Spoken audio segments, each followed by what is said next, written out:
en humanité.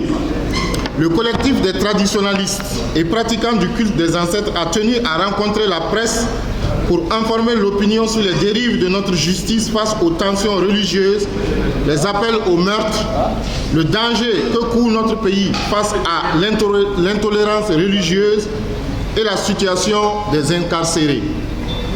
Nous tenons tout d'abord à clarifier la notion de kamit, puisqu'une communication mensongère a été produite autour de ce concept. Être kamit, ce n'est pas être contre une religion. Être kamit, c'est s'identifier à la culture et à l'héritage de nos ancêtres méritants qui ont fondé la civilisation universelle. C'est un concept fédérateur de toutes les spiritualités authentiques africaines et de la diaspora. Ainsi, le kamitisme regroupe les vaudouisants, les komotigi, les féticheurs et par extension, chaque pratiquant du culte de nos ancêtres négro-africains. Ainsi donc, après cet éclairage et la définition du concept de kamit, il nous plaira de faire un rétrospectif des événements que comme nous l'avions vécu dès le début de cette crise. 1. Des dérives de la justice face aux tensions religieuses.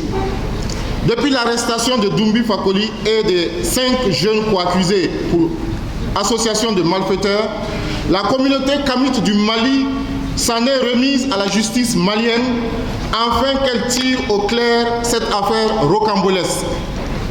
À l'issue de l'audience du 27 décembre 2022, une décision de libération provisoire de la part des juges au bénéfice des accusés a été obtenue et non exécutée. Malgré ce refus, la communauté kamite du Mali est restée toujours confiante en sa justice jusqu'au jugement du 31 janvier 2023, dont le délibéré a été rendu le 14 février 2023.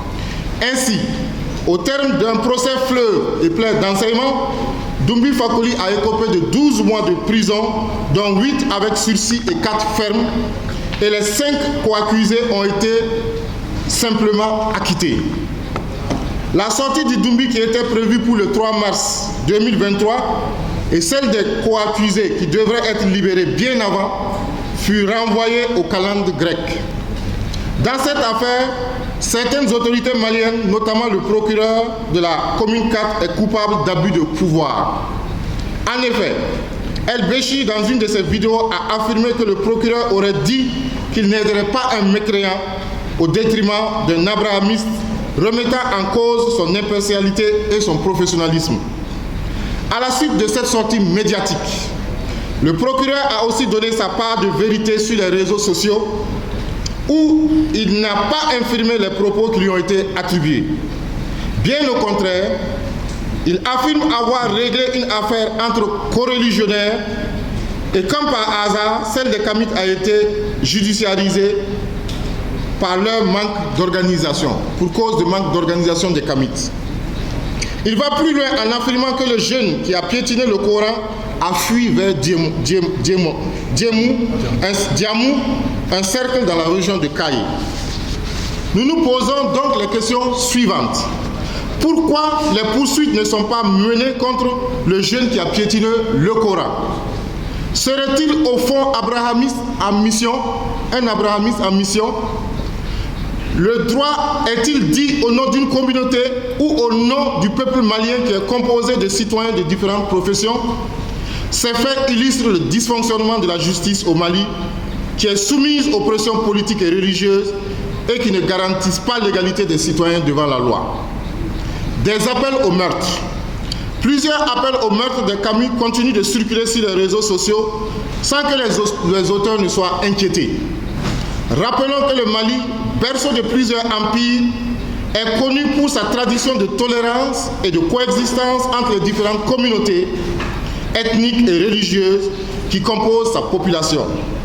Comment se fait-il qu'aujourd'hui, ceux qui hier étaient minoritaires et qui ont bénéficié de la protection de la société veulent nous imposer leur vision du monde à l'image des esclavagistes arabo-musulmans et occidentaux et chrétiens? nous lançons un appel aux autorités compétentes à prendre des mesures urgentes pour mettre fin à cette dérive. Le danger 3, le danger que court notre pays face à l'intolérance religieuse. Au Mali, plusieurs religions, croyances et cultes ont toujours coexisté. Ces dernières années, le pays a été confronté à une montée de l'extrémisme religieux au nord et au centre qui ont fragilisé la cohésion sociale. Cet extrémisme semble avoir des ramifications à Bamako avec de multiples appels au meurtre.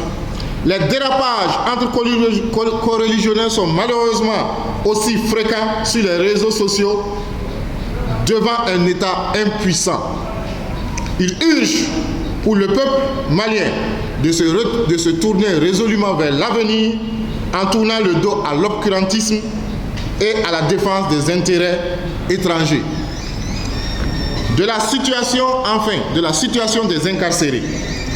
Nous lançons un appel aux autorités maliennes pour la préservation absolue des droits et libertés des Kamites dans un État qui se veut juste, laïque et démocratique. Nous réitérons notre disponibilité à collaborer pour lutter contre l'ignorance, l'inculture et l'intolérance.